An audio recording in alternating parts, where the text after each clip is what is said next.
네, 2024년 양성평등의제 토론회에 와주신 여러분 모두 환영합니다. 제 소개 먼저 드리겠습니다. 인천여성가족재단 정책연구실장 김정란입니다. 네, 저희 재단에서는 매년 성평등과 관련한 최근의 이슈를 주제로 해서 민관학이 함께하는 토론회 장으로서 양성평등의제 토론회를 진행해 왔습니다. 올해 주제는 성평등 수준 향상을 위한 성인지 데이터 활용 방향입니다.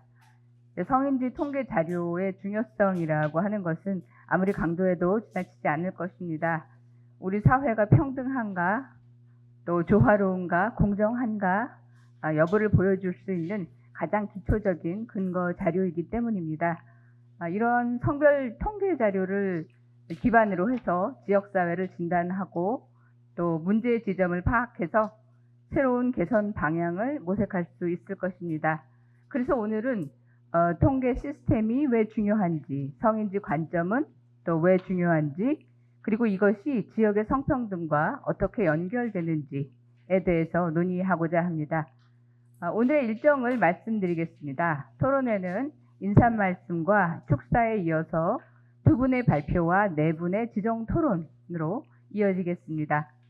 오늘 모신 특별하고 귀한 분들의 목소리를 통해서 우리가 염원하는 성평등을 향한 성평등한 세상을 향한 단초를 찾을 수 있기를 기대합니다. 그럼 먼저 소중한 시간을 내어서 재단을 방문해 주신 내빈 소개가 있겠습니다. 먼저 시의회에서 오셨습니다. 신충식 문화복지위원장, 위원회 부위원장님입니다. 감사합니다. 박판순 의원님 오셨습니다. 감사합니다. 네, 재단의 이사님들도 오셨습니다. 최동래 한국부인회 인천지부 회장님 오셨습니다. 네, 김소림 인천시 양성평등위원회 공동위원장님 오셨습니다. 박길순 전 연수구 노인복지관장님 오셨습니다. 송원석 청소년 자립지원관장님 오셨습니다. 네, 재단의 운영위원님들도 오셨습니다. 손보경 인천여성회 회장님 오셨습니다. 네, 인천 소비자 공익 네트워크에서 서경자님 오셨습니다. 감사합니다. 그리고 부평구 여성단체 협의회에서 오셨습니다. 김경진 회장님이십니다. 감사합니다.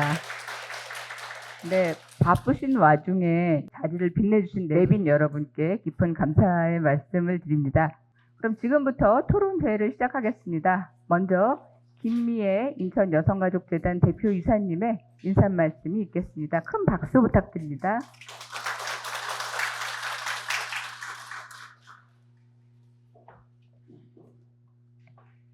네, 안녕하세요. 네, 방금 소개받은 인천여성가족재단 대표이사 김미애입니다. 2024년 양성평등의제 토론회에 참석하여 주신 모든 분들께 진심으로 환영의 말씀을 드립니다.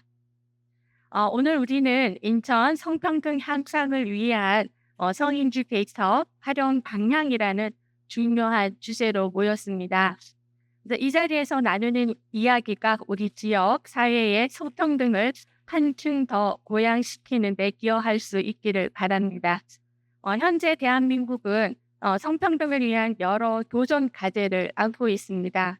여전히 성별에 따른 임금 격차가 크고 또 일과 가정의 양립이 어려우며 또 성평등과 또 성희롱과 같은 사회적 이슈들이 존재합니다.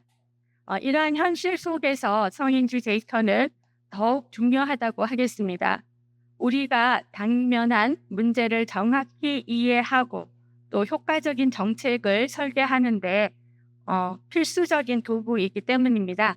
그래서 데이터는 단순한 숫자가 아니라 또 시민의 현실이자 또 목소리이며 사회 변화를 위한 기반이 됩니다. 오늘 이 자리에 아주 귀한 분들이 오셨습니다. 신충식 인천광역시의회 문화복지위원회 부위원장님께서 함께해 주셨고요. 또 김소림 양성평등위원회 위원장님, 또 인천시의 여성단체 대표님들과 우리 재단의 이사님들도 와 주셨습니다.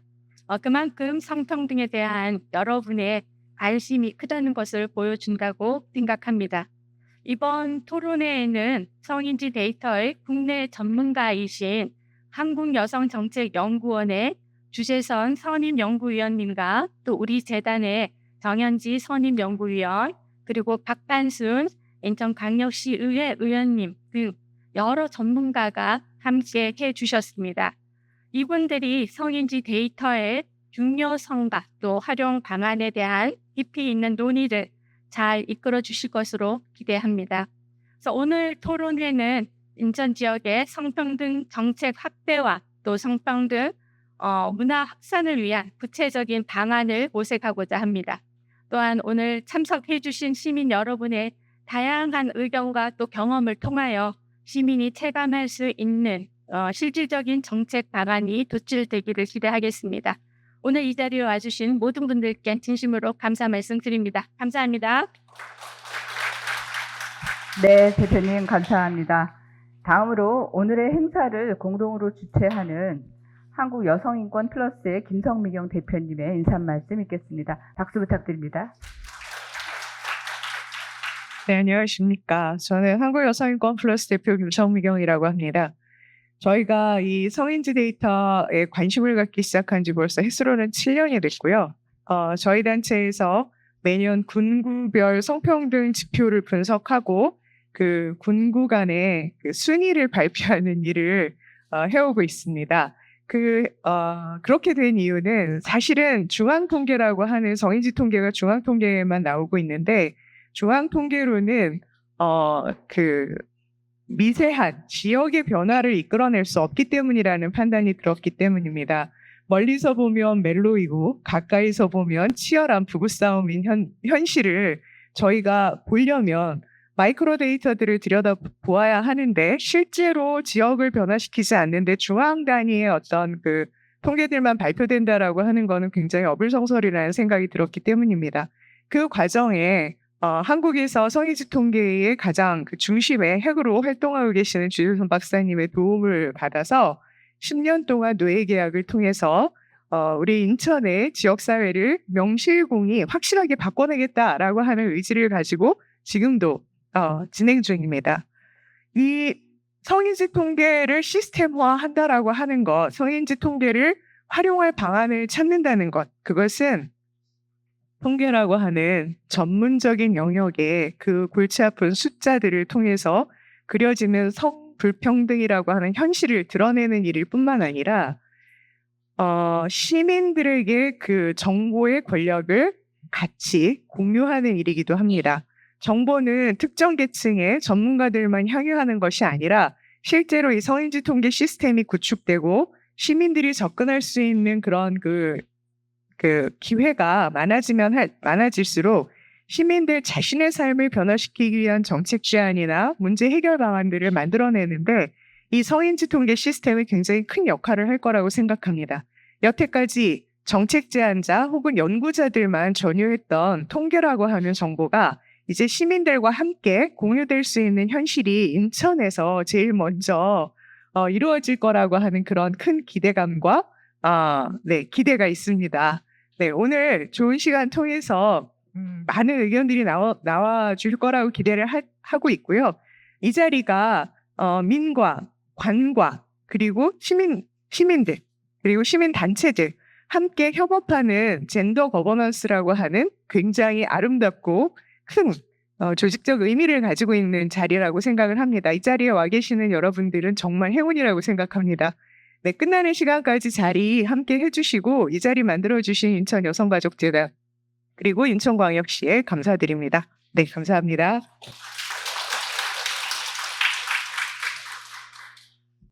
대표님 말씀 잘 들었습니다. 감사합니다. 네, 이어서 신충식 광역시의회 문화복지위원회 부위원장님의 축사가 있겠습니다. 제가 오전에 의회가 있어서 300만 인천 시민을 바라보면서 이야기할 때는 안 떨렸는데 여기 여성가족재단에 오니까 50%인 그 인천 시민이 여성들이 관심을 갖고 있다니 떨려서 지금 제가 어떻게 할 줄을 모르겠습니다. 다시 한번 인사드리겠습니다. 저는 인천광역시의회 문화복지위원회 부위원장 신충식입니다. 반갑습니다. 네. 먼저 2024년 양성평등 의제 토론회 개최를 축하드립니다. 그리고 인천시 성평등 향상을 위한 성인지 데이터 활용 방안이라는 주제로 개최되는 의미 있는 자리에 이렇게 함께할 수 있어 무한한 영광으로 생각합니다.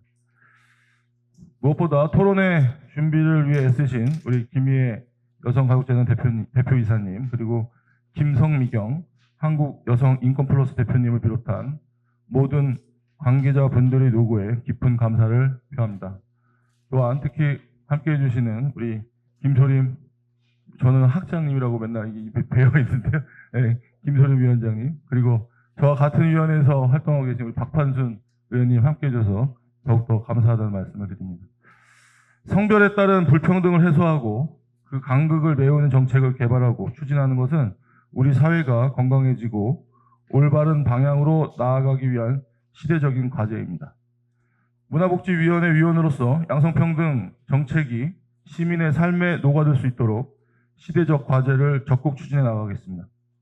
끝으로 문화와 복지, 그리고 예술과 체육이 우리의 일상이 되는 초일도시 인천, 그리고 그 속에서 우리 여성들도 행복한 도시, 글로벌 탑10 시티 인천을 만들기 위해 최선을 다하겠습니다. 다시 한번 2024년 양성평등 의제 토론회 개최를 축하하며 참석하신 모든 분의 건강과 행운이 함께 하시기를 기원드립니다. 감사합니다. 부위원장님 말씀 잘 들었습니다. 이어서 김소림 인천광역시 양성평등위원회 공동위원장님의 축사가 있겠습니다. 인사드리겠습니다. 인천광역시 양성평등위원회 공동위원장을 맡고 있는 김소림입니다.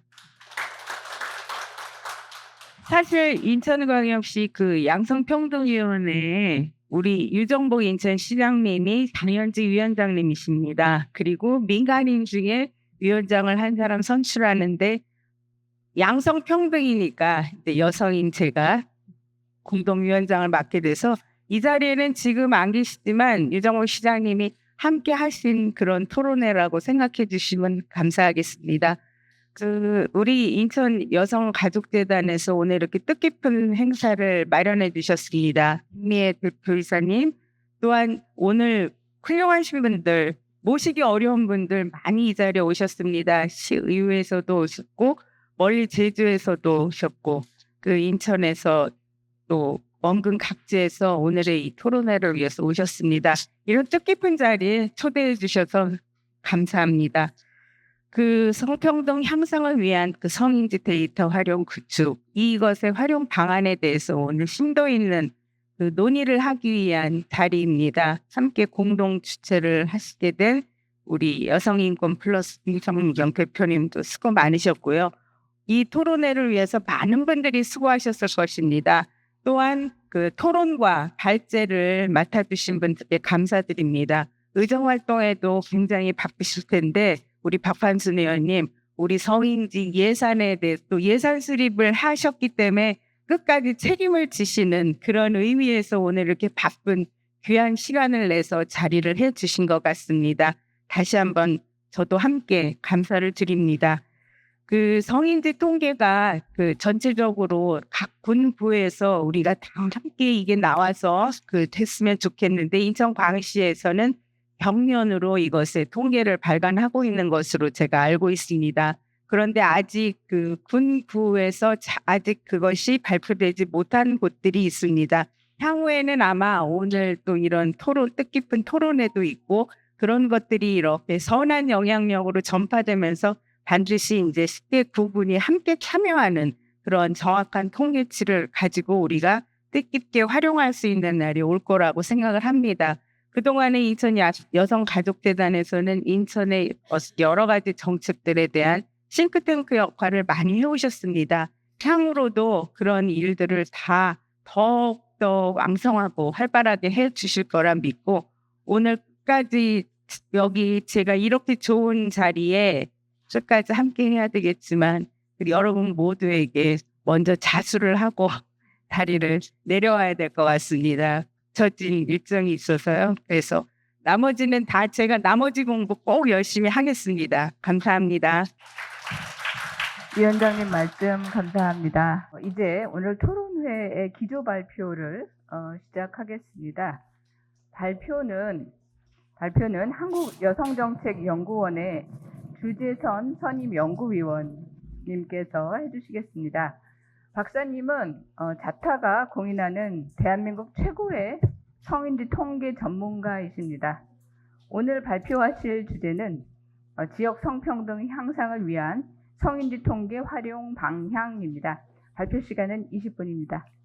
이렇게 좋은 말씀 이렇게 격식이 된 자리인지 몰랐습니다. 그냥 발표해달라 그래서 다시는 여기 아까 말씀드린 것처럼 여기서 이제 여성 인권 플러스의 10년간 노예 계약을 맺은 연구자고요. 행복합니다. 근데 제가 뭔가를 하고 싶을 때 찾아와서 저는 행복했습니다. 그리고 10년이지만 제가 몸이 건강하다면 좀 더 같이 일을 할 수 있으면 같이 했으면 좋겠다는 생각을 합니다. 제가 가지고 있는 재주 혹은 연구 분야는 이 성인지 통계, 성평등 지수, 패널, 여성 폭력 이런 관련된 연구들이 제 주된 연구입니다.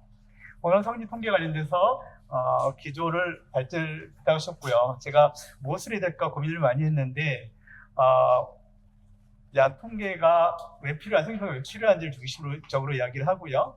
그리고 다른 타 지역의 어떤 성인통계 시스템을 어떻게 구축했나를 간단히 소개하는 것으로 기조 발제를 시작하고자 합니다. 필요성입니다.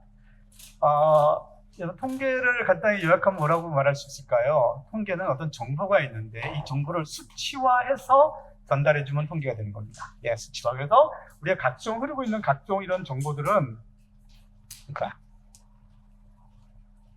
이런 정보들은 전부 수치화되어 있죠, 그죠? 수치화된 정보들은 다 통계라고 할 수 있고요. 이게 그래프로 나타낼 수도 있고, 우리 흔히 생활 속에 보이는 주식 정보라든가 이런 조사, 각종 빅데이터 같은 여러 조사들이 전부 통계라고 할 수가 있습니다. 우리는 이걸 통계를 가지고 여러 가지 일상생활을 영유하기도 하고요. 또 이런 통계를 가지고 우리가 어떤 생활을 판단해 나가기도 합니다. 그뿐만 아니라 통계는 아시겠지만 정책 평가의 필수적인 요소입니다. 우리가 정치를 할 때 통계 기반 정책 평가를 한다라는 말을 많이 사용되죠. 그래서 통계청에는 이런 통계 기반 정책 평가 지침도 만들고요. 그리고 행안부 같은 경우는 데이터 기반 행정법도 만들어서 이걸 촉진하고 있습니다. 그럼 이런 통계를 볼 때 우리가 어떻게 봐야 될 것인가의 문제죠. 통계는 그냥 바라보고 그거에서 정보를 얻게 되어집니다. 근데 제가 지금 말하고 싶은 거는 우리는 이 통계를 볼 때 성의적 관점이 필요하다라는 걸 지금 말씀드리고 싶습니다. 성의적 관점이라는 것은 너무 언론에서 많이 나와서 잘 알고 있겠지만 원래 이 성의적 관점이라는 것이 본격적으로 많이 활성화된 것은 우리 정책 해석을 도입함으로써 활성화되기 시작했던 것이었죠. 그래서 성인지적 관점이다 하면 여러 가지를 이야기할 수 있지만 우리 기본적으로 하면 성별에 미칠 영향을 이제 바라보는 거죠. 그게 각종 제도와 정책에 어떻게 미치는가 이걸 바라보는 것이 가장 기본적인 성인적 정책적 관점입니다. 정책과 제도를 받을 때 이런 관점으로 시작했고요. 이런 관점엔 두 가지 요소가 있습니다. 한 가지는 뭐냐면 어떤 각종 제도와 정책에 막 이렇게 만들거나 아니면 추진하고자 하는 그 내용 안에 그 개념들의 성의 어떤 특정성에 유리하거나 혹은 불리하게 작용하는 요소가 있는지 없는지. 두 번째는 우리가 이 만들어냈던 각종 제도와 정책 안에 성역할 고정관념이 그냥 이렇게 개입되어 있는지를 이렇게 바라보는 겁니다. 이걸 찾아내는 방식, 이런 것들을 이제 정책적으로 접근했을 때 성인지 관점으로 본다라고 이야기를 합니다. 성인지 통계도 앞에 성인지자 붙고 통계자 붙는 거잖아요, 그죠? 그래서 이제 이런 성인적 관점을 통계를 보지 않을 때 어떤 문제가 생기는가 잠깐 살펴보도록 하겠습니다. 가구주의 개념입니다. 여러분 가구주의 개념을 보실 때 가구주가 어떤 개념인지 혹시 알고 계십니까? 이 굉장히 통계적 개념인데요. 요 밑에 살짝 적어놨네요, 그죠? 가구주는 가구의 생계를 주로 책임지는 사람으로 가구의 실질적으로 대표하는 사람이라고 적어놨어요. 앞에 보면 가구의 생계를 주로 책임지는 사람이 굉장히 중요한 개념입니다. 그래서 실제 통계를 조사할 때 가구 조사를 할 때는 가구주를 기반으로 해서 여러 가지 관계를 통해서 그 가구를 조사합니다. 굉장히 중요한 우리 많이 사용된 인구주택 총조사가 이런 대표적인 가구 조사라고 할 수가 있습니다. 우리가 유명한 조사인데요. 생활시간 조사에도 이런 가구 조사를 기반으로 합니다. 그러면 우리가 어떻게 씁니까? 중간에 조사원이 가서 이 집의 가구주가 누구예요? 라고 물어보면 뭘 기반으로 어떻게 물어보냐면 이 집의 생계를 누가 주로 책임을 집니까? 이렇게 물어봐요. 그러면 만약에 그런 대답을 했을 때 우리가 대답을 어떻게 해야 될지 한번 생각해 봅시다. 맞벌이일 경우를 먼저 볼게요. 맞벌이일 경우는 우리나라가 여성의 임금이 남성보다 훨씬 적지요. 우리 여성의 임금은 남성의 임금의 70% 미만입니다. 한 68% 전후를 가지고 있죠. 그러니까 누가 가구주인가 주로 책임지자가 남성이 많으니까 예 남성입니다 라고 말할 가능성이 커요. 그래서 이 맞벌이를 보시면 97.4%가 남성이 가구주입니다라고 대답을 했어요. 이게 약간 좀 약간 과해 보이긴 하지만 그래도 넘어갈 수 있는 이야기겠습니다. 그리고 남성이 혹벌이, 남자가 혼자 버는 데 가서 여기가 가구주가 누구지요? 라고 물어봤을 때 남성이 가구주입니다 100%였습니다. 아주 정확한 통계를 이야기하고 있죠. 물론 이제 주로 생계를 책임져 뒤에 가구의 실제 대표한 사람이니까 의사결정에 개입이 되는 사람이긴 하지만요. 그렇지만 대부분 맞는 통계를 할 수 있죠. 근데 문제는 뭐가냐면 여성 혹벌입니다. 여성이 혼자 벌고 있고 분명히 생계를 주로 누굴 책임집니까 하는데도 불구하고 남성이 가구주입니다가 거의 60%에 육박하는 겁니다. 만약에 이런 통계를 가지고 우리가 저소득 가구주 정책을 쳤다면 이게 맞는 정책이 될 것인가 하는 것이죠. 이 통계를 조사하는 사람과 이거를 응답하는 사람이 약간 소위 말하는 기본적인 성적 관점을 가지고 있지 않으면 이렇게 잘못 응답을 하는 수가 있습니다. 그리고 우리 이렇게 통계를 기반으로 여러 가지 정책들을 추진하고 진행할 것인데 그러면 이렇게 만들어진 통계들이 과연 우리 정책을 쓸 때 문제가 없을까라는 고민이 따르는 거죠. 그래서 우리는 성적 관점을 가지고 이런 통계를 접근할 필요가 있다라는 것이죠.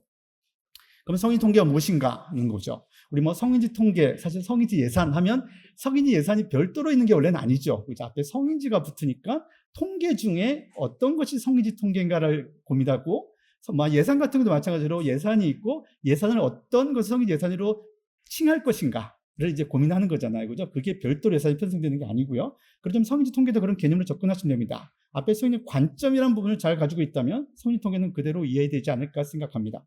원래는 좀 약간 똑똑한 사람들은 성인지 통계하면 문자 그대로 원래 이해하는 게 가장 좋죠. 가장 문자 그대로 이제 이해한다면 성별의 특성, 이게 성인지가 성인지, 성을 인지한다는 거잖아요. 그러니까 성의 특성을 인지하고 고려하고 만든 통계.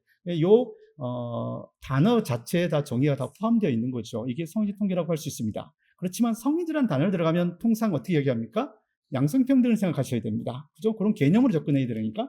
조금 더 일반적인 정의로 들어간다면 두 가지를 이야기할 수 있을 것 같아요. 첫 번째는 성인 통계가 뭐냐면 성별로 구분된 통계다라고 말할 수 있고요. 굉장히 협의의 개념입니다. 그런데 이 개념은 잘 쓰지 않는 개념이긴 하지만 초창기에 좀 썼던 개념이기도 합니다. 두 번째는 뭐냐면 이 광의 개념이죠. 이게 이제 광의 개념이 보면 여성 혹은 남성의 상황과 필요, 특수한 문제를 파악하기 위해 생산 및 제시된 통계다라고 합니다. 결국은 이 두 개를 묶어서 한마디로 한다면 성불평등을 현상을 보여주고 철폐하기 위해 만들어지는 모든 통계가 성인지 통계입니다.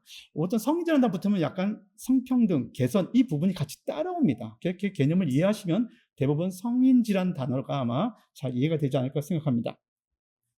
그래서 이제 이런 성인지 통계가 매우 중요합니다. 왜냐하면 완전 중요하니까 법도 만들었습니다. 가장 기본적인 건 뭡니까? 양성평등 기본법 제17조 1항입니다. 이 안에 잘 보시면 1항을 보시면 국가와 지방자치단체는 인적 통계, 자연인을 말하겠죠. 작성한 경우 성별의 상황과 특성을 알 수 있도록 성별로 구분한 통계, 이거를 바로 성인 통계라고 정의를 했고요. 산출하고 이를 관련 기관에 보급해야 한다. 이게 양성평등 기본법에 나타난 성인지 통계를 생산해야 되는 기반이 되는 법입니다. 너무나 명확합니다. 그죠? 이걸 해야 한다, 보급해야 한다까지 다 나와 있습니다. 근데 사실은 이 법이 별로 효과가 없었죠. 없었던 이유가 뭘까요? 이 법이 효과가 없었던 이유는 단 한 가지입니다. 이 법에 처벌 조항을 가지고 있지 않았기 때문이죠. 그래서 곰곰이 생각했습니다. 그럼 처벌 조항이 있는 법이 뭘까? 그게 통계법이었습니다.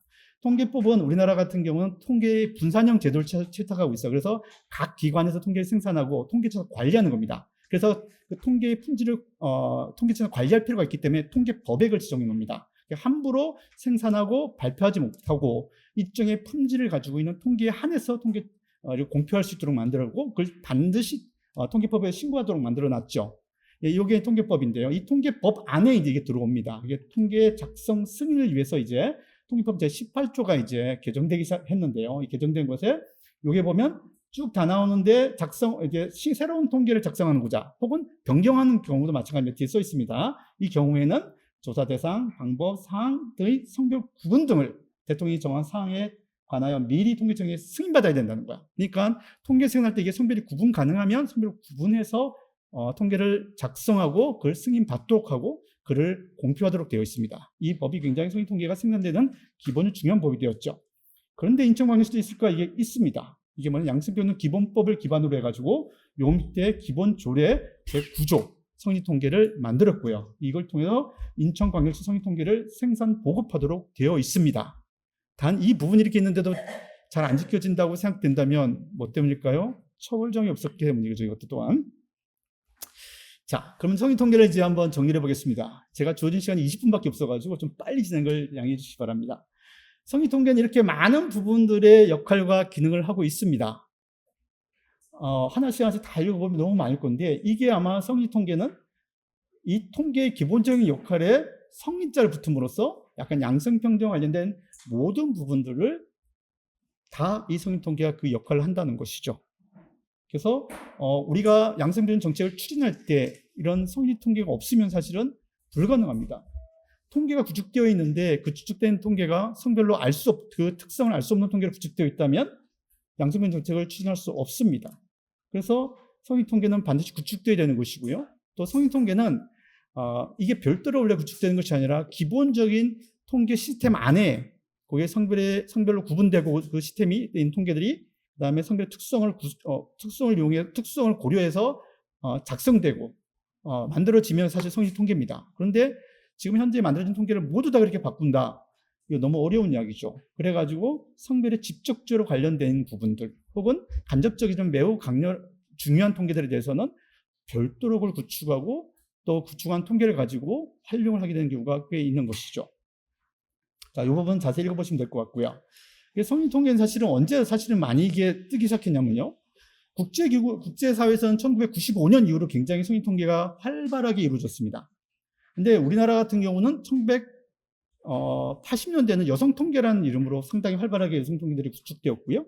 1990년대 들어와서 이 성인 통계라는 개념들이 활발하게 일어납니다. 사실은 뭐와 더불어 일어나냐면 기초자치단체가 본격적으로 양성평등 정책을 추진하기 시작하면서부터 이 성인 통계가 활발하게 움직입니다. 예전에는 중앙정부가 갔던 정책을 따라하거나 그 정책을 점검하는 정도 수준이었지만 이제 지자체 내에서 이제 성인지 통계가 양성평등 정책들이 활성화되기 시작한 겁니다. 그러면서 이 성인 통계는 점점 더 확대되어집니다. 이 가운데 이제 저희들이 어떤 각종 정책들을 진단한 툴들을 가지게 됐죠. 그게 성별 영향 평가와 성인지 예산 제도 같은 것들입니다. 이런 것들이 이제 우리 정책들을 진단하는 툴로서 이제 나타나셨고, 이 진단 툴의 가장 핵심적인 내용들이 바로 성인지 통계였죠. 이런 통계들이 이제 집중을 하면서 점점 이제 양성평등 정책과 더불어 성인 통계들이 필요하다는 것들을 그 인식들이 확대되어지기 시작합니다. 양성평등 정책은 성인지 통계로 점검이 수집될 수 있습니다라고 하는 첫 번째, 성별로 보면 정책이 보입니다라고 첫 번째 이야기했습니다. 혹시 이 그래프를 보고 정책이 보이십니까? 이 그래프를 보고 딱 정책이 보이셔야 합니다. 왜냐하면 똑같은 통계를 보여줬는데 맨 위에 이렇게 쭉 올라간 것은 이게 혹시 포인트는 어떤 거죠? 이걸 포인트를 제가 찍을 수 없네요. 아이고 죄송합니다. 이건가? 이게 포인트인가요? 요게 포인트나 보네. 잘 안 잡히네요. 예, 요걸 보도록 하겠습니다. 보면 맨 위에 있는 저 부분, 맨 위에 있는 부분이 어떤 부분입니까? 이 부분이 남성에 대한 경제활동 참가의 규정은 자, 너무나 유명한 거있습니다. 이 가운데 게 길입니다. 그리고 이 가운데 전부 내기 때문에 이게 여성의 연령별 경제활동 참가액입니다. 자, 남성 이 그래프만 봤을 때 우리가 정책을 어떻게 볼 수 있을까요? 정책을 볼게요. 이거 봤을 때는, 타이틀 친구들이 참고를 하는 그렇죠. 20회 수권이 그렇죠. 대학부터 요 문제에 얼마나 내려가고 올라가는지, 또 무슨 문제가 있는지, 청년의 고용률 어떤 문제 수준인지를 아마 정책을 빠질 것이고, 여기 내용 부분에 있어서, 이분들 복지 대상을 넣을 것인지, 아니면 이분들을 계속, 경제 참가를 촉진시켜서 계속 이 노동시장에 남길 것인지, 어떤 게 더 중요한 것들 결정을 고용 정책으로 본답니까? 여기서 어디서 단체 콘트가 나옵니까? 너무나 잘 알는 것이 여업에서 결혼하고 자녀를 키우고 동물을 행복히 내려지는 모든 것 자체 올라가는 모든 지점에 사실 정책이 이유입니다. 여성의 모든 정책을 보시면 아시겠지만 모든 정책을 보시면 여기에 붙어 있습니다. 이 양끝에 있는 것이 아니라 청년 정책이 있는 것보다 아닌 것 같습니다. 청년 정책은 일반적인 남성과 이제 포함된 전반적인 정책과 연결되어 있죠.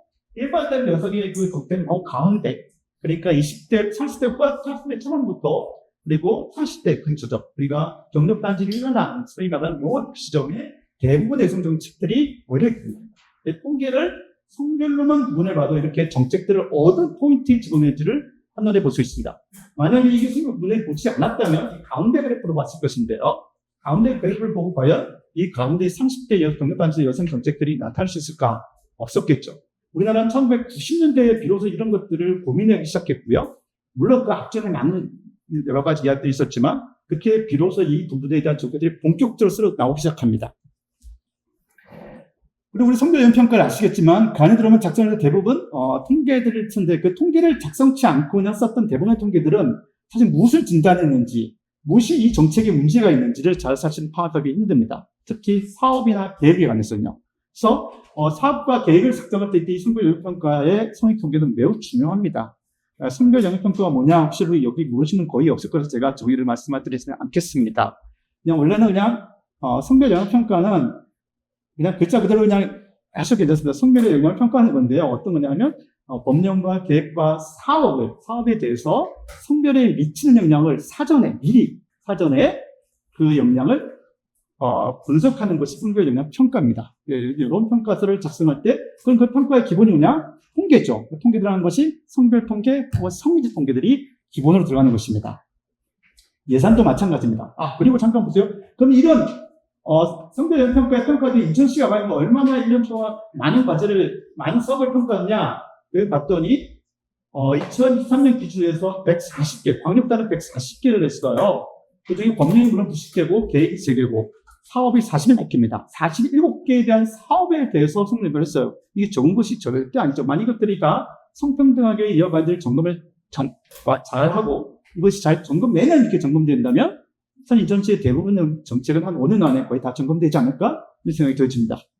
그리고 이제 밑에 기초 같은 거 보면 827개가 이걸 하고 있어요. 기초 10개가. 그리고 사업이 188개입니다. 상당히 많은 것들이 성별 영역, 이게 제대로만 이루어진다면, 사실 그 제대로 안에 들어있는 가장 핵심 개념이 성의 통계를 제대로 활용한다면, 이런 개념이 같이 포함된다고 볼 수가 있습니다.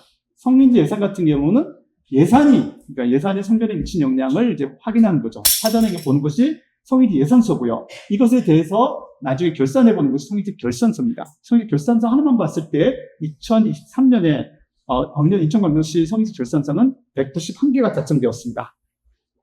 상당히 많이 작성되었죠. 그죠? 이 부분이 이제 성인지 예산이 작성된 것입니다. 그리고 통계 같은 경우는 사실 성평등 지수를 통해서 그 나라, 그 국가, 그 지역, 우리가 있는 이 위치에 있는 것이 얼마나 성평등을 보여주려고 지표들을 만들어주죠. 그러니까 국제사회에서도 이런 성빈지수를 매우 많이 만들어냅니다. 잘 아시지만 WEF의 성격차지수라고 하는 젠더 갭 인덱스 같은 경우 우리나라의 남자의 성취 수준과 여자의 성취 수준들이 차이가 얼마큼 나는지를 보여주는 겁니다. 그래서 여기는 성취 수준의 차이, 격차를 레이쇼로 보여주는 값인데요. 이렇게 봤을 때 우리나라가 146개 국가 중에 105위라는 겁니다. 그러니까 무슨 말입니까? 남성과 여성의 수준 자체가 낮다는 것이 아니라 남성과 여성의 수준의 격차, 차이가 매우 큰 국가입니다라고 하는 걸 보여주는 거야. 네. 두 번째, UNDP의 GRI 성불평등 지수라는 것을 이제 또 이제 성인지 통계 기반으로 만들어주는데요. 여기는 뭘 말하냐면, 원래 인간개발 지수를 만든 것이 UNDP잖아요. 그래서 ATD, I 지수를 만든 이것에 대한, 이걸 만드는 곳이 UNDP인데요. UNDP에서 보면, 남자와 여자가 인간 개발에 있어서 어떤, 조회 요소, 페널티를 받을 수 있는 부분이 있으면 그 부분을 불평등이라고 생각해서 계산하는 것입니다. 아시겠지만 우리가 인간 개발할 때 여성과 남성 부분에 대한 이런 개발 수준이라고 한다면 사실 그게 차별을 거두지 않죠. 인간 개발이 있어요. 교육을 하는 데 있어도 마찬가지일 뿐만 아니라 특히 우리나라 같은 경우는 교육에 여기서는 여성이나 각자의 청소년 추천액이 나오냐면 여성이 만약에 인간 개발에 있어서 중간에 청소년 때 L이라고 그래요. 그러면 교육의 기회나 경제적 기회가 많이 낮춰지기 때문에 이런 지표들이 사용되는 겁니다. 이런 부분에 있어서 우리나라는 굉장히 월등합니다. 193개 중에서 19위란다는 것은 이런 인간 개발에 있어서는 상당히 우리나라는 매우 발전된 나라다. 이렇게라고 이야기를 하는 것이고요. 그 다음에 이제 우리나라도 국가 성장지수를 만들기도 하고요. 그 다음에 지역 성장지수도 만들기도 했어요. 그래서 인천광역시가 작년에 발표된 걸 기준으로 사실 올해 초에 발표되긴 했지만 하면 이게 약간 들락날락 하다가 지금 중상에 올라왔어요. 네, 이 중상이가 꼴찌, 이게 가나다 순위가 꼴찌라는 뜻은 아닙니다. 이 안에 어디 위치될지 모르겠지만 예상은 할 수 있을 것 같아요. 왜냐하면 내려왔다 올라왔다는 거 보니까 이게 중하위와 중상이 금방에 있지 않을까라는 생각을 할 수 있어요. 그래도 어찌됐든 간에 인천시는 이제 중상위로 건너뛰었습니다. 근데 이게 사실 어떤 게 건너뛰었을 때 그 개념보다 얼마나 성평등이 개선되기가 더 중요해요. 근데 전국 옆에 인천이 있어요. 그죠? 그러다 보니까 지난 5년 동안의 성평등 3.5등 이 전체 전국보다 평균보다 낮게 개선됐어요. 단 전년도에 비해서 인천시가 이게 밑에를 보면 0.8로 전국보다 약간 높게 개선된 것을 볼 수가 있습니다. 그래서 전반적으로 성평등 지수도 보니까 중상위권이라고 하지만 각 3개의 영역으로 성평등을 나눴을 때 성평등 사이 친절만 측정이고 나머지 경우 낮은 수위를 보이고 있습니다. 이럼에도 불구하고 중상위권이라는 건 9위 안에 들어왔다는 거죠. 들어온 이유는 뭐냐면 여성의 인권과 복지하고 성평등 의식 분야에는 각 지역 간 격차가 매우 좁고 그리고 성평등과 사회 차이가 매우 큰데 이쪽 부분의 개선이 인천광역시가 좀 더 딴 지역보다 있었기 때문에 나타난 것이 아닌가 이렇게 판단을 합니다. 그리고 이제 인천광역시는 아까 말했던 군구별 성평등 지수도 측정합니다. 이 부분이 왜냐하면 인천광역시 성평등 개선은 바로 군구의 개선과 연결된다고 볼 수 있기 때문입니다. 그래서 지난주 딱 한 주 전 목요일 날 이걸 발표했는데요. 이때 보면은 다시 보면 공군과 종합점수는 1등을 했었고요. 그래서 성평등 수준을 이제 점검하는 부분에 있어서는 연수구가 1등을 했습니다. 사실 연수구가 한 5년간 계속 1등이죠. 그 다음에 이제 성평등 기반 구축이라는 것이 특이하게 움직이는데 가장 잘 돼 있는 곳이 어디냐? 요 통계에 의하면 2023년에는 공구가 제일 잘 돼 있다고 그러고요. 두 번째는 남동구가 제일 잘 돼 있다고 합니다. 저 계양도가 좀 낮은 부분이 성평등 종합점수에도 굉장히 낮은 점수를 받는 그런 이야기가 되기가 되었죠. 전반적으로 이 국집에서 봤을 때, 여기 보면 중부, 북경부, 연수구 부분들은 이렇게 상당히 성평등 기반도 잘 되어 있고 수준도 어느 정도 상위권에 올라가는 것을 볼 수 있고요. 의지군, 계양군, 강화도 같은 경우는 성평등 수준과 그 다음에 기반 구축에서 평균 이하로 나타나는 것으로 나타냅니다. 이 구축설 얘기했는데 벌써 끝났다고 그러네요. 이걸 원래 이야기를 되는데 그래서 이제 국제기구 같은 경우는 5분만 더 줄게요. 5분 안에 끝내겠습니다. 국제기구 같은 경우는 그래서 이 통계를 구축하면서 반드시 성의 통계를 같이 구축합니다. 근데 잘 아시겠지만 월드뱅크에서는 전 세계 다양한 통계를 다 같이 보지만 그렇지만 반드시 그 안에는 젠더 데이터 포털이라는 걸 따로 만듭니다. 왜냐하면 이 전체를 다 그래 만들고 싶었는데 그럼 너무 방대해지기 때문에 따로 만들었어요. 독들입니다. 그리고 대부분의 경우는 기초 포털 안에서 다 선별을 잘 구분되어 있습니다. 그렇지만 성능 데이터 포털은 더 많은 데이터를 여기다 집어넣어서 약간 촉발시킨 형태로 만들어지기도 하고요. 그 다음에 UNEC 같은 경우는 유럽 경제위원회 같은 경우도 통계를 만들어서 이 젠더 그러니까 성인지 통계에 대한 서비스를 계속 하고 있습니다. 매우 유명한 것이죠. 그 다음에 유럽 성평등 연구소 같은 경우도 굉장히 자세히 유럽 부분을 자세히 설명하고 있습니다. 구축을 하고 서로 비교하는 통계들을 매우 자세히 여기서 구축함으로써 여러 사람들이 와서 우리나라의 통계들이 어떤 것인지를 확인할 수 있습니다. 우리나라 같은 경우도 마찬가지로 성인 통계를 생산하고 구축하는 부분들이 만들어냈고요. 그리고 성인 보고서 같은 경우도 여러 가지 만들면서 이를 구축해 나가기 시작했습니다. 그리고 인천광역시도 관행에 만들었죠. 근데 무엇이 부족했을까요? 이렇게 만들었지만 사실 이런 통계를 만들어내고 생산된다는 것을 여기 있는 사람은 최소한 다 알았겠지만 여기 계시지 않은 다른 분들은 알았을까요? 잘 몰랐을 겁니다. 아마 우리 지역의 성평등이라는 것이 뉴스에 나왔을 때 우리 인천 광역시 성평등 어느 정도 되지? 이건 아마 보도자를 이외에는 접할 기회가 전혀 없었을 것입니다. 그리고 우리 지역에 대한 경제적 창구율이 어떻게 되지? 아마 이걸 찾는 것조차도 아마 인천의 한 시민이라면 아마 그렇게 관심 있지 않은 사람이면 매우 어렵지 않았을까? 그런 생각을 합니다. 그래서 이 성립통계보고서가 양성비도 확대되려면 성립보고는 이 한계를 넘을 대안이 필요했습니다. 그래서 여기에 보시면은 한국여성정책론은 2006년에, 그리고 경상북도는 2016년에, 제주특별자치도는 2021년에, 서울특별시는 2010년에 성립통계 시스템을 구축하게 됩니다. 성립통계 시스템 같은 경우는 여러 가지 방식이 구축되고, 이번에는 그 다음 이야기 때 많이 나올 거니까 제가 설명하지 않겠습니다. 다양한 통계뿐만 아니라 지역 통계, 그리고 각종 통계들 여기 다 제시를 하고 있습니다. 그리고 여러 가지 주요 통계 부분도 성평지수도 이야기를 하고 있고요. 그 다음에 각종 보고서 관련 통계도 여기 다 묶어내고 있고, 정책 관련 통계도 엮어서 묶어두고, 패널 같은 연구도 같이 이야기되어지고 있습니다. 제주 성지 통계도 마찬가지입니다. 저희도 최근에 구축했지만, 물론 이것이 아주 큰 변화가 주시지 않지만, 다양한 통계들 같이 묶어서 제주의 특성에 맞춰서 이야기를 하고 있고요. 고개 성지 통계 DB와 테마 통계, 성지 지수, 성평등 지수, 그다음 마이크로 데이터, 알림, 소개 같은 것으로 구축해내고 있었고요. 서울시도 마찬가지로 이런 기존의 통계 한계를 넘기기 위해서 서울시 성지 통계 시스템을 구축하고 있고, 또 이 구축된 시스템을 가지고 작년에 2023년에 만든데요. 올해 조금 더 개선된 시스템을 위해서 예산을 투여하고 이야기 만들어져가고 있습니다. 이런 통계를 만들어가고 있습니다. 전국에는 2016년부터 만들었는데요. 이 데이터의 구조나 형태가 각 지역마다 다 비슷하긴 한데요. 이런 통계들을 제공하고 있고요. 한겨레는 경북 통계, 성역 지수, 각 통계 소식들을 전하는 시스템으로 만들고 있습니다. 이것만 더 드시면 지금 지역 선별 지수의 관리 필요성 증대가 성역 통계를 구축해야 된다고 제가 주장합니다. 첫째 이유는 성평등 지수에 대한 관리의 필요성이 증대입니다. 2021년 중하위권, 2021년 중상위권, 시장이 어떻게 될까? 확인할 필요가 있는데요. 그 다음에 양성평등적인 확대와 성인통계 요구가 좀 증가되고 있습니다. 이건 여러 가지 부분에서 증가되고 있는데요. 그럼 개인적 여러 가지 통계들 발표되고 이야기되고 또 자세한 내용을 알고 싶어 하기 때문에 이런 통계들이 요구가 증대되고 있고요. 더 중요한 것은 이제 기초다층의 성인통계 구축이 필요합니다. 그들 또한 양성평등 정책을 자체적으로 꾸며가고 있고 진단받기 원하고 또 진단대할 필요가 있는 것입니다. 그리고 세 번째 이유는 성인통계의 생산 증가와 체계적 구축 관리의 필요성이 증대되고 있습니다.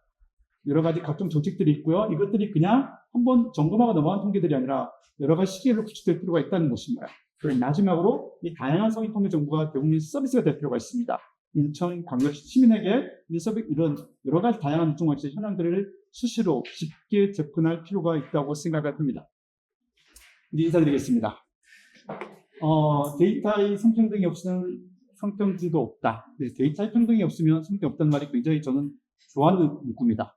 이 부분은 굉장히 유명한 국제기구에서 발표한 그 자료 중에 하나인데요. 우리가 데이터를 성평등에 구축하지 않고 성평등 정책을 추진하고 진행한다는 것은 거짓입니다. 이거를 쉽고 누구나 잘 접근할 수 있는 방법으로 구축되고 이야기돼야만 사실은 양성평등이 발전된다고 봅니다. 제가 시간이 짧아서 이렇게 빨리 대화하겠습니다.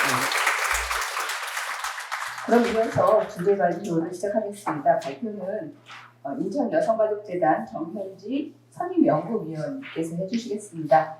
주제는 인천의 성인지 통계 시스템 구축 필요성 및 방안입니다. 발표 시간은 20분입니다. 예, 오늘 인천 성평등 향상을 위한 성인지 데이터 활용 방안에 참석해 주신 모든 분들께 감사드리고요. 지금 저한테 주어진 시간이 원래 20분이었는데 10분에 빨리 마치라는 이야기를 들어서 제가 좀 빨리 진행하도록 하겠습니다. 앞서서 지역 성평등 향상을 위해선 성인지 통계가 왜 필요한지 주재선 박사님께서 아주 자세히 설명을 해주셨다고 생각합니다. 저는 오늘 아마 주제 발제로 제가 채택된 이유는 지금 2024년 올해에 제가 인천광역시 성인지 통계 시스템 구축 방안 연구라는 걸 하고 있습니다. 아마 그 이유 때문에 주제 발제에 제가 오게 된 것 같은데요. 오늘 간단히 구축 필요성 및 방안에 대해서 말씀을 드리겠습니다. 이 연구는 11월 말까지이기 때문에 오늘 오신 우리 토론자분들 그리고 참석해 주신 모든 분들께서 의견을 주신다면 잘 반영해서 보고서에 담도록 하겠습니다. 앞서 성인지 통계에 대해서는 주재선 박사님께서 역시 대가답게 다 말씀해 주셔서 저는 이 부분은 좀 스킵해서 넘어가도록 하겠습니다. 인천광역시의 우리 성인지 통계에 대해서 말씀을 드리자면 저희가 2009년부터 시작을 했습니다. 그런데 이제 2012년부터는 주기적으로 2년마다 인천 성인지 통계라는 것을 발간하고 있습니다. 그래서 제가 마지막으로 했던 게 2022년 인천 성인지 통계를 제가 연구를 했었고요. 지금 현재 2024년 인천 성인지 통계를 준비하고 있는 걸로 알고 있습니다. 그리고 인천광역시에서도 기초자치단체에서 군구 성인지 통계를 굉장히 필요로 하고 있습니다. 제가 연구해 봤을 때 가장 큰 특징은 뭐냐면 중부의 성평등 수준 분석, 그 내용도 물론 있겠지만요. 여성 친화 도시를 조성을 할 때 가점으로 필수 지표가 바로 성인지 통계 구축입니다. 그래서 저희 인천광역시에 8개 구가 지금 여성 친화 도시로 지정됐잖아요. 그래서 각각의 이 구들이 이행 점검을 하고 점검을 받으려면 성인지 통계가 구축되어야 합니다. 그래서 아마 더 본격적으로 구축을 하시는 것 같고요. 제가 조사한 바로는 올해에도 벌써 5군데 지역에서 그동안 하지 않았던 그 연수구라든지 계양구라든지 포함해서 5군데가 내년에 성인지 통계를 발간할 예정이라고 합니다. 그러면 우리 10개 군구 중에서 8개 구에서 성인지 통계를 다 발간하게 되는 것입니다. 그 내용을 말씀드리겠습니다. 그리고 인천광역시 우리 지금 생산하고 있는 성인지 통계는 아시는 것처럼 받아보신 분이 있으실 것 같아요. 연구 보고서가 이렇게 두텁죠. 그죠? 그래서 600페이지, 800페이지에서 제가 22년에 많이 줄였습니다만 여전히 두껍습니다. 그런데다가 그것이 연구 보고서 형태로 저희 인천 여성가족재단 누리집에 올라갑니다. 그러면 사실은 그 통계를 굉장히 생생하게 가져와서 보고 싶으셔도 그걸 캡처해서 볼 수밖에 없는 그런 정도입니다. 그래서 굉장히 시민들께서 보시기에 어떤 성별 특성과 상황을 알 수 있는 정보임에도 불구하고 접근성에서 굉장히 낮았다. 그런 말씀을 드릴 수 있습니다. 그렇지만 우리가 통계를 보통 얘기할 때 정확성이나 실일성, 그러니까 실시간으로 2년마다 만들지만 그 전에 실시간으로 업데이트되는 게 굉장히 중요한데 그런 부분을 놓치게 된다는 것입니다. 2년마다 만들고 있기 때문에요. 그리고 접근성에서 조금 낮은 결과가 있었습니다. 그래서 지금 말씀드린 것처럼 홈페이지 자료 수제는 탑재되어 있으나 시민들께서 직접 정보 접근성으로 다가가기에는 한계가 있었다. 그래서 앞서 말씀 주셨지만 근거 기반 정책에 따라서 시군구가 신뢰할 만한 성인지 통계에 기반해서 여성과 남성, 우리 시민의 삶의 질을 위해서 정확하게 정책을 수립하고 시행할 수 있어야 될 것이다. 그런 의미에서 저희 연구자들도 사실은 이 성인지 통계 시스템에 대한 그런 갈증, 그런 것이 필요하다는 공감대가 형성되었었습니다. 그런데 마침 우리 군구 성평등 수준 분석을 했던 우리 사단법인 한국여성인권 플러스에서 마침 우리 그 시민 수요 조사를 하거든요. 연구과제에 관해서. 근데 요청을 하셨습니다. 성인지 통계 시스템을 한번 구축해보면 어떨까? 그 연구과제를 주셨고 그 과제에 따라서 제가 연구를 올해 하게 된 것입니다. 자, 그러면 지금 기존에 아까 주재선 박사님께서 말씀해 주셨듯이 경북, 제주, 서울이 나름대로의 성인지 통계 그 시스템을 구축해서 운영을 하고 계십니다. 근데 이제 방법은 굉장히 다양할 수 있을 것 같습니다. 왜냐하면 한국여성정책연구원은 국무총리 산하기관으로서 사실은 전국 단위의 어떤 성인지 통계를 생산하고 있습니다. 그러면 지금 제주라든지 서울 같은 경우에는 여성정책연구원에서 만든 성인지 통계 정보 시스템 그거를 그대로 가져와서 팝업창처럼 열어서 그거를 이렇게 우리한테 보여주고 있는 것입니다. 그렇기 때문에 사실은 그 내용 안에는 어떤 가공을 한다든지 아니면 예를 들면서 만약에 인천을 가져온다면 인천의 군구 내용까지 자세히 볼 수는 없는 것이 한계입니다. 서울이 마찬가지고요. 서울도 들어가 보시면 알겠지만 그 여정원에 있는 성인지 통계 정보 시스템을 그대로 가져왔기 때문에 거기서 혹시 렉이 걸리거나 버그를 먹는다든 하면 거기가 다 차단이 돼 버립니다. 그리고 그 안에 다시 들어가서 25개 자치구에 대해서 더 정확한 내용을 보고 싶어도 그 다음은 이어지지 않는 그런 측면이 있다는 게 굉장히 아쉬운 것이죠. 그래서 제가 이번에 연구를 진행해 봤을 때 인천 성인지 통계 시스템에 대한 어떤 공무원이라든지 연구자, 그리고 아까 말씀하셨던 성별영향평가 성인지 예상 컨설턴트라든지 시민들께서는, 그리고 시민단체들도 이런 데이터에 대한 어떤 수요, 이런 것이 시스템으로 구축됐으면 좋겠다. 그래서 언제든지 우리가 필요하면, 의원님들 마찬가지셨습니다. 필요한 정책을 이 군구에 여성과 남성이 어떻게 있고 어떻게 볼 수 있지라고 했을 때 그냥 클릭만 하면 그 데이터가 쫙 나오고, 또 GIS 시스템으로 지역을 딱 킵을 하면 거기에 내용이 뭐 누가 어떻게 살고 있고 이런 내용까지 볼 수 있다는 것에서 굉장히 큰 장점이 있을 거라고 생각을 합니다. 이거는 광역단체의 성인지 통계 관련 발간물인데요. 이거는 참조하시면 좋겠고요. 그 다음에 그러니까 국내 타기관 통계 시스템을 현황을 봤습니다. 그런데 제가 성인지 통계만 본 건 아니고요. 이번 연구에서는 그 통계 시스템 전반에 대해서 한번 보았습니다. 왜냐하면 성인지 통계 시스템을 구축된 것이 있지 않고, 그리고 기존의 통계 시스템에 장단점을 좀 가져올 수 있기 때문에 다른 지역의 것도 좀 제 연구에는 약간 녹여냈습니다. 그렇다면 두 가지로 좀 나눌 수 있었습니다. 특히 국내 성인지 통계 시스템에서는 통계 데이터 자체를 보유하고 있는 경우가 있고요. 또 타 시스템에서 서비스 중인 정보를 아이프레임 형태로 가져오는 그런 형태가 되겠습니다. 그러니까 제주나 서울처럼 여성정책연구원의 성인지 정보 시스템을 그대로 가져오는 경우가 있을 것이고요. 그리고 아예 자체 보유하고 있는 경우도 있을 것입니다. 그런데 이렇게 타시도 사례를 제가 쭉 연구를 해보니까 이 중에서도 특히 타 시스템의 통계를 연계한 경우에 아까 말씀드린 것처럼 해당 통계표의 서비스 권한이 타 기관에 있기 때문에 그 통계 데이터에 대해서 주석을 단다든지 업데이트를 한다든지 그런 걸 할 수가 없었습니다. 그리고 해당 데이터가 다른 시스템에 보유되어 있기 때문에 데이터를 활용한 시각화 등 새로운 콘텐츠 제공이 어려움이 있었습니다. 특히 타기관의 데이터를 연동하여 서비스하는 경우에 해당 기관의 주관에 따라서 통계 서비스가 중지되거나, 또는 아까 말씀드린 것처럼 변경되는 상황을 인지할 수 없어서 서비스가 중지되는 그런 사례도 빈번히 발생하는 것으로 조사가 되었습니다. 그래서 저는 이번에 만약에 인천에 성인지 통계 시스템이 구축된다면 어떤 방향이 좋을까를 좀 모색을 해보았는데요.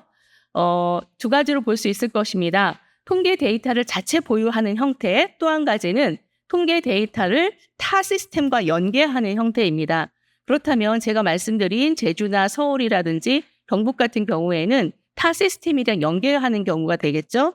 그랬을 때 이 장단점이 있습니다. 물론 연계를 하면 기본적으로 비용이 굉장히 절약이 됩니다. 그 여성정책연구원과 저희가 업무 협약 그런 내용들을 하면 바로 이제 시스템을 저희한테 공유해 주시거든요. 그런 정도만 할 수 있고, 그 다음에 우리 군부의 자세한 내용들을 가공하는 것은 어려움이 있다는 부분입니다. 다만 우리가 자체 데이터를 보유하고 있다 그러면 여기에는 정기적인 유지 보수가 필요하고요. 지금 제가 연구하고 있는 것처럼 통계 시스템이 좀 다소 비싼 비용이 초기에는 좀 들어가는 그런 단점이 있다고 볼 수 있겠습니다. 그래서 한국여성정책연구원은 이미 이게 구성을 잘 되어서 얘기를 했는데, 제가 조금 밑에 부분만 말씀드리면 성인지 통계 시스템을 2024년 기준으로 봤을 때 성인지 통계 센터가 있습니다. 거기에는 과제 예산이 2.5억 또는 2억 5천만 원, 그리고 3억 정도를 그러니까 매년 받고 계십니다. 그리고 그 안에는 총 6명의 박사급 2명과 석사급 4명이 시스템을 관리하고 있는 이런 상황입니다. 물론 저희 인천여성가족재단이랑은 차이가 있겠죠. 그죠? 국무총리 산하기관이고 국가 전체를 통계를 담당하는 곳이니까요. 그럼 제주, 오늘 우리 신승배 연구위원님도 오셨습니다만 제주여성가족연구원 통계 시스템을 제가 들여다봤는데 박사님께서 담당자이신데 굉장히 잘 관리를 하고 계신 것 같았습니다. 여기는 너무 놀라지 마시고 보세요. 박사급 1명이 관리를 합니다. 그런데 이분은 굉장히 그 통계 관련해서 특수한 어떤 그 타의 추정을 불허하는 그런 좀 능력이 있으신 분이세요, 사실은. 그래서 그거를 일반화시킬 수는 없다는 생각이 듭니다. 이따 말씀해 주시겠지만요.